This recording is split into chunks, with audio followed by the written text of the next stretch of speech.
هاجم الفنان بيومي فؤاد الفنان محمد سلام طبعا بعد اعتذاره عن مسرحية في موسم الرياض في السعودية. طبعا الفنان محمد سالم كلنا عارفين ان هو كان في مسلسل كبير قوي لو محدش يعرفه يعني، بس طبعا دلوقتي هو معروف جدا جدا بعد اللي عمله.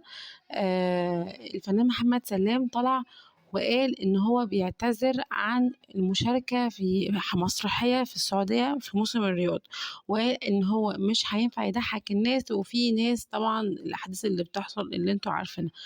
فطبعا الفنان بيومي فؤاد هاجمه كتير جدا، وقال بعد ما المسرحية خلصت ان احنا مش بنقدم ان احنا بنضحك الناس، لا احنا بنقدم فن.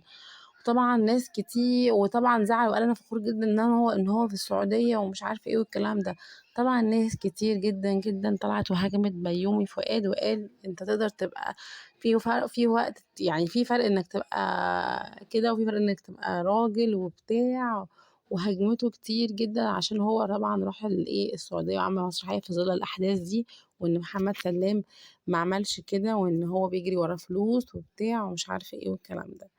ده طبعا آخر حاجة حصلت في موضوع الفنان محمد سلام. طبعا أنا عن نفسي عن محمد سلام يعني ناس كتير جدا جدا بقت تشكر محمد سلام وعلى موقفه ده.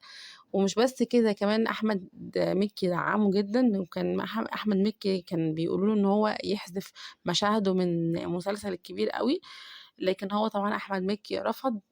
لكن دلوقتي طبعا دلوقتي كلنا بندعم الفنان محمد سلام بس كده. هاجم الفنان بيومي فؤاد الفنان محمد سلام طبعا